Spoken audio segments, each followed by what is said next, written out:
The Timeshift.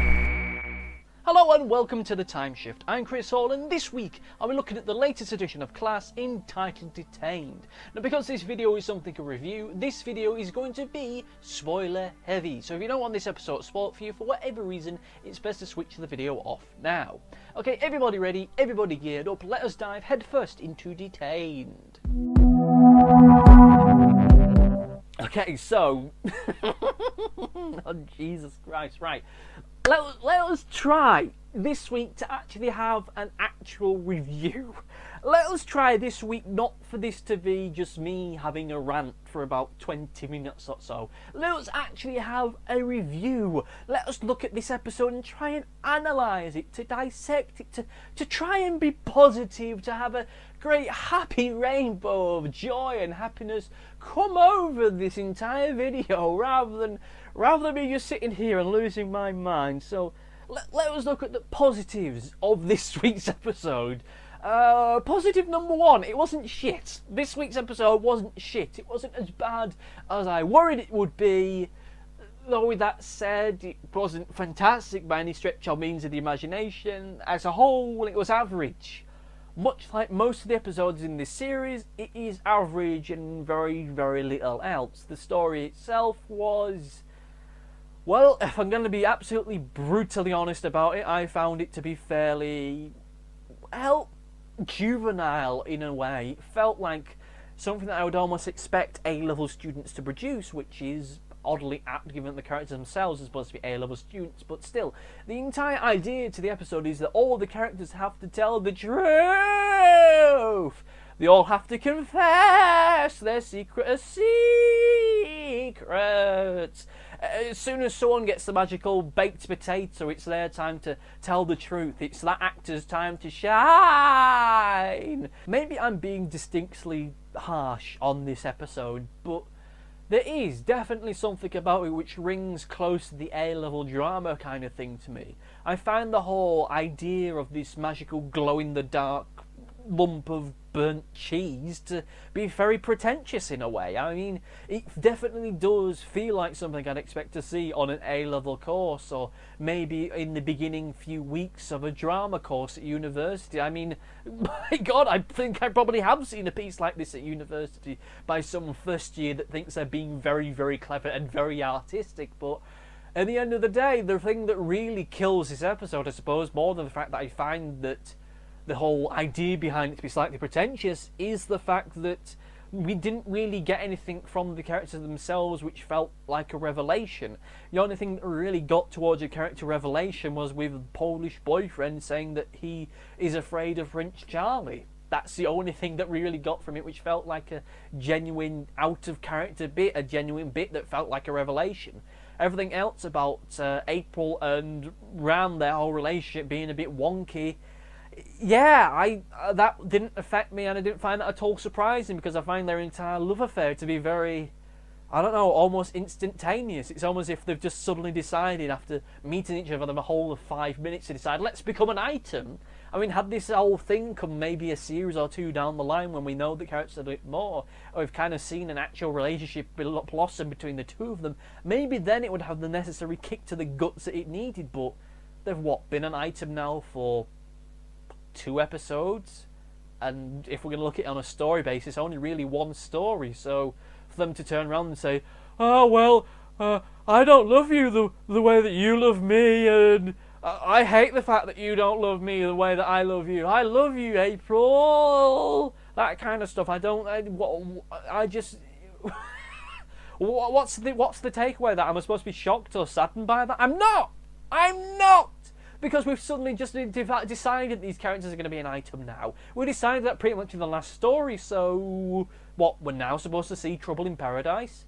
I mean, it feels like a very snap judgment and a very sudden romance between the two characters. I find, again, the whole idea behind it to feel like it should be in a class that I had in A-levels, or AS levels, or even GCSE.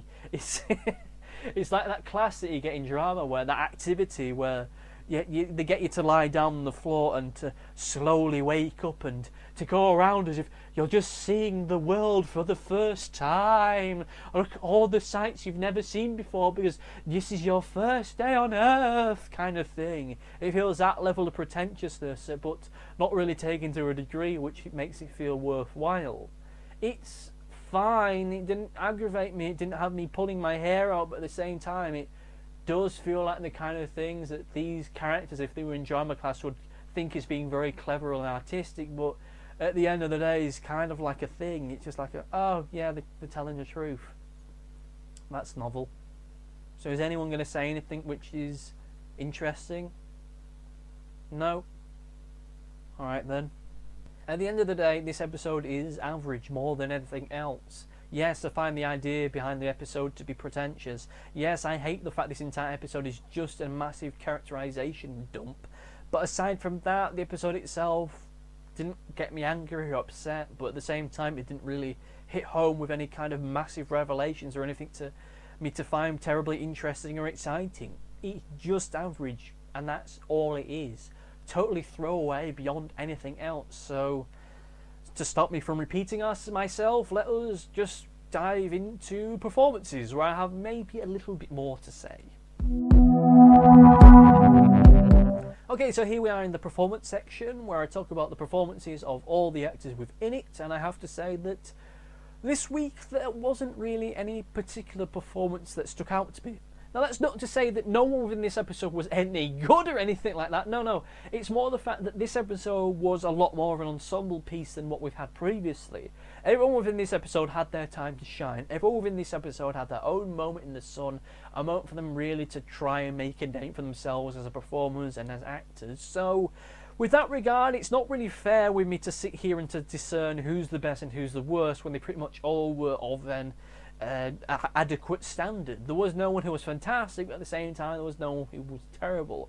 Everyone did the job as required of them. Everyone gave their character that nice little bit of rounding off that in some regards they were desperately needing. Again, like I said previously, I hate the fact that this is the character episode. This is the episode where we get all the characterization done and dusted. I kind of wished once again this would have been doled out progressively over the course of the series, but that's the way the writers of this series want to play it, so there's a little point in me crying over spilt milk in that regard.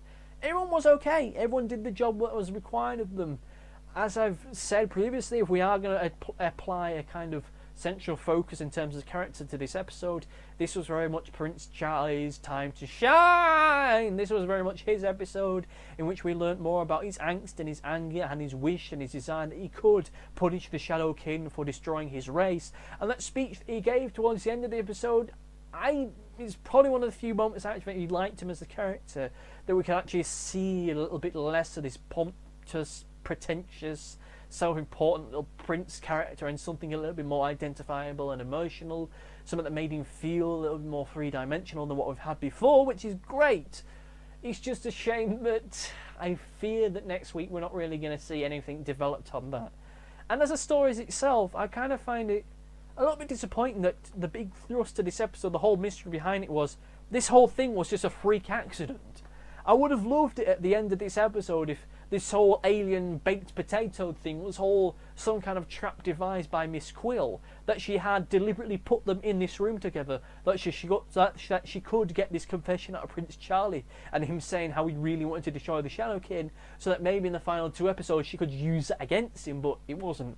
It was just a freak time space wibbly wobbly timey wimey accident, which is kind of a disappointment, and there's nothing more going on in the background to this story, which makes it feel a lot more throwaway than it otherwise would be. Another thing that stuck out to me this episode in a negative kind of way was that moment midway through it when we had the weird little focus on all the characters' eyes, when the characters' eyes were lit up as though they were in some bad 1940s film noir, with the characters looking suspiciously at the time-space MacGuffin thing, just staring at it like,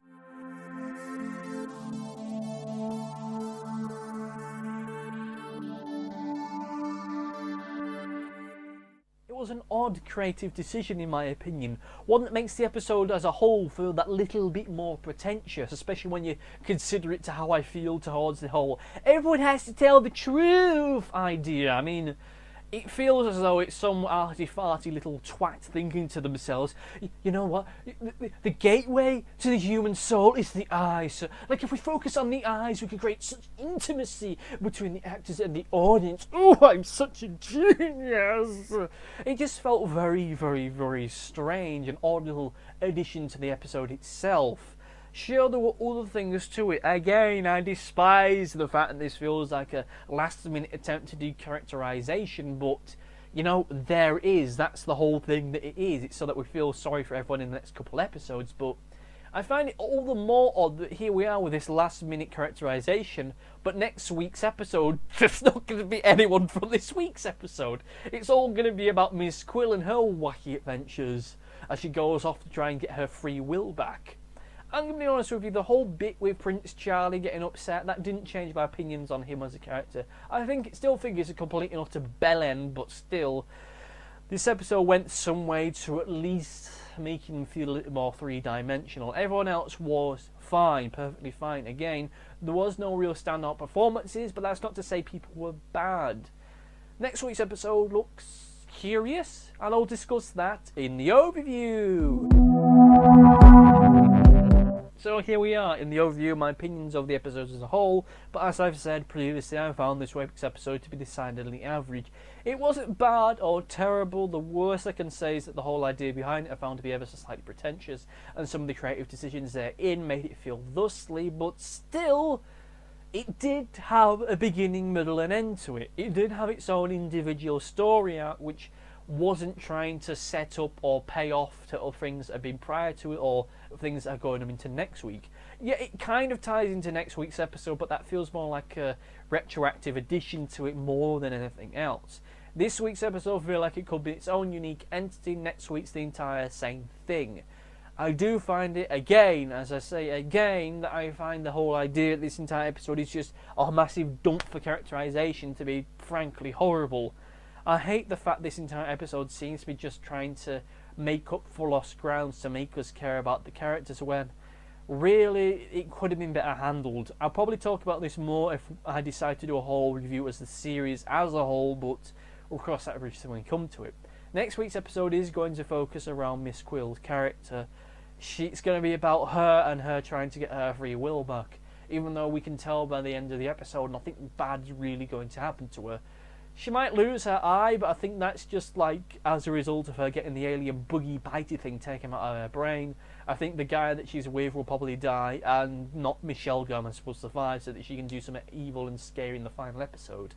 God knows what they're going to do for the final episode of this. I'm kind of intrigued by it, because next week's episode doesn't look, as I've been saying, like it's going to be a two-parter per se. Sure, whatever's going to happen in that next episode is going to lead into the final one, but it's not like in Doctor Who where the final two episodes are a two-parter, so what are they going to do? We'll soon find out. Maybe they are going to be a two-parter, but next week's episode feels like its own self-contained story like this one is. So how are they going to relate that to the final episode? I honestly don't know. Maybe this is going to be a thing like in the previous series of Doctor Who where the final 3 episodes really didn't have any real connection to them, if we're going to be honest, but they kind of made them connect to one another. I know that doesn't make a lot of sense. I probably should have talked about that in that big review of last series of Doctor Who, which I didn't review, which I suppose one day I better sit down and do. But as a whole, this episode was fine. Perfectly fine. It was average. Nothing to write home about, nothing to get angry about. It did the job that it was required and very, very little else. But what did you think? Did you love it? Did you hate it? Let me know in the message box in whatever website you're watching this on, and let me know. So, that's it. That's it for this week's episode. So, goodbye.